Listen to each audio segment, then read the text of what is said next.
오늘은 60대가 99% 겪는 현실에 대해서 말씀을 드려보겠습니다. 엊그제 건강만큼은 자신하던 친구가 병원에 갔다 와서 실망스러운 모습으로 제 사무실에 왔습니다. 건강검진 결과 고혈압과 당뇨 초기라는 판정을 받았다면서 우울해했습니다. 저는 그 친구에게 위로를 했습니다. 친구야, 생각해봐라. 기계를 60년 넘게 사용했는데 고장이 나지 않는다면 오히려 그것이 이상한 것이 아니냐. 조금씩 우리는 고장난 것을 수리하고 조심조심 다루면서 살아가는 것이 아닌가라고 말해줬습니다. 저 같은 경우에도 예전에 비해 소화력이 확 떨어졌습니다. 술을 마신 다음 날에 숙취가 오래 갑니다. 그리고 조금씩 아픈 곳이 생깁니다. 엊그제 자동차 정비하러 공장에 갔었는데 자동차는 어떻게 관리하느냐에 따라 큰 고장이 없이 탈 수도 있고 그렇지 못한 경우도 있다고 정비사가 말해줬습니다. 우리들 건강도 60대에는 조금이라도 이상이 있다면 바로 병원에 가서 진료를 받는 것이 굉장히 중요합니다.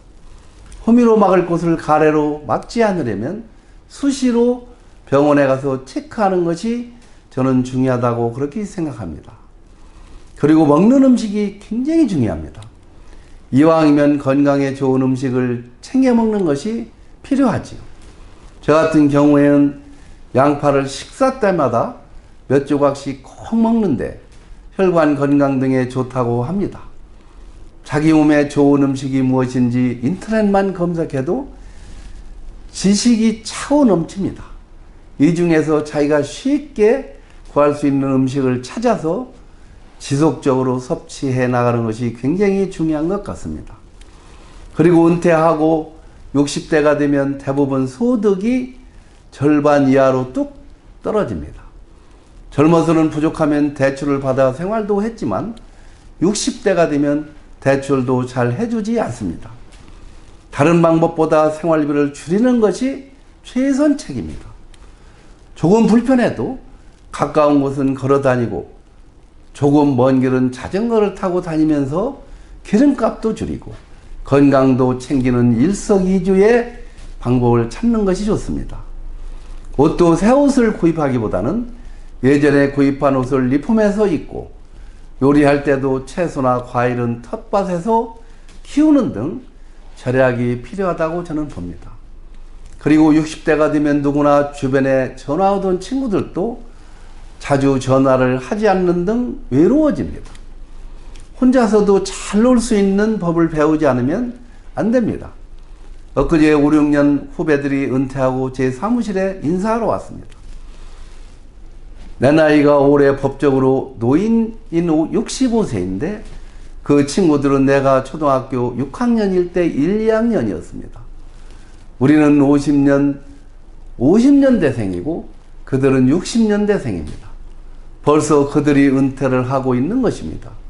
지난 5월 12일 방영된 KBS 시사 프로그램 시사 직격에서 860만 은퇴 쓰나미 60년대생이 온다라는 내용을 제가 방영하는 것을 시청했습니다. 여기에서는 우리나라에서 가장 머릿수가 많다는 1960년대생들이 퇴직이 본격화된 풍경을 보여주었습니다. 첫 번째 등장인물은 63년대생 김씨예요. 그런데 80년대 대기업에 입사해 30년간 근무하면서 중국 상해 법인장 등 해외 주재원으로 세계를 누비다가 은퇴를 했다고 합니다.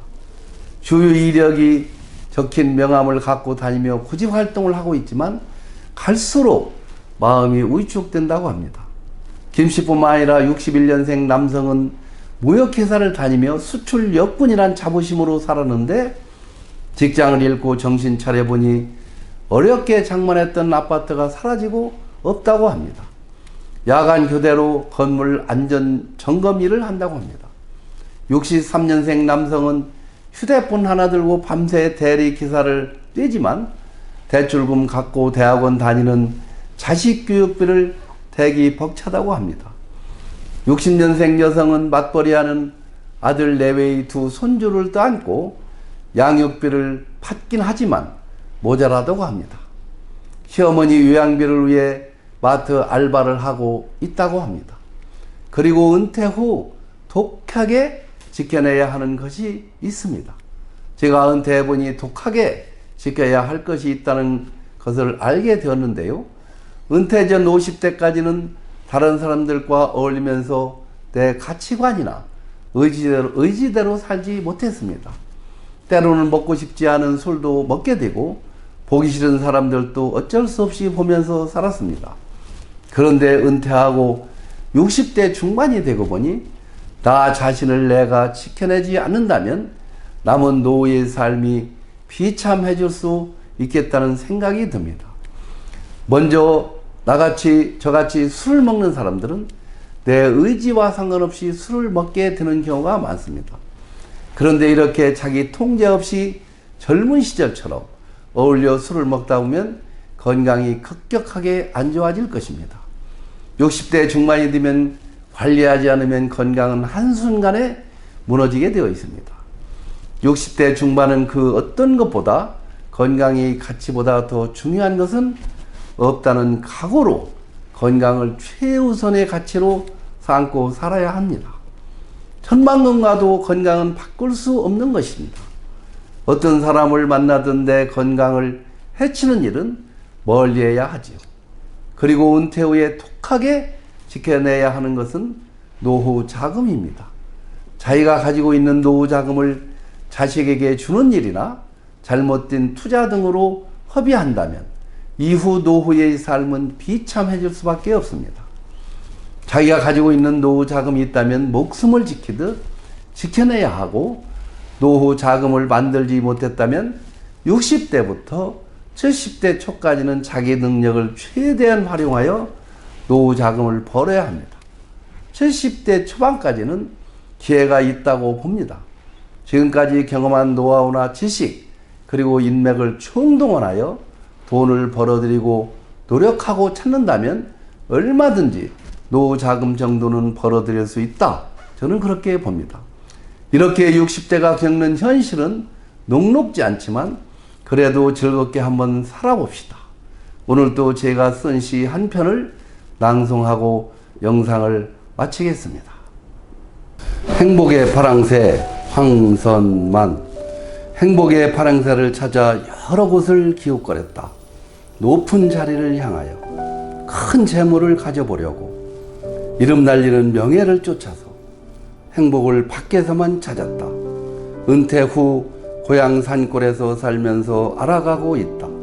행복은 내 안에 있음을, 내 마음밭에 아름다운 꽃을 심고 물주고 가꾸는 것임을, 이제부터는 행복을 멀리에서 찾지 말고 내 안에서 찾아야겠다. 감사합니다. 오늘도 제 영상을 시청하시는 모든 분들 진심으로 고맙다는 인사를 드리며, 특히 좋아요와 구독과 댓글을 많이 달아주시는 찐팬 여러분들께 진심 어린 감사의 말씀을 올립니다. 감사합니다.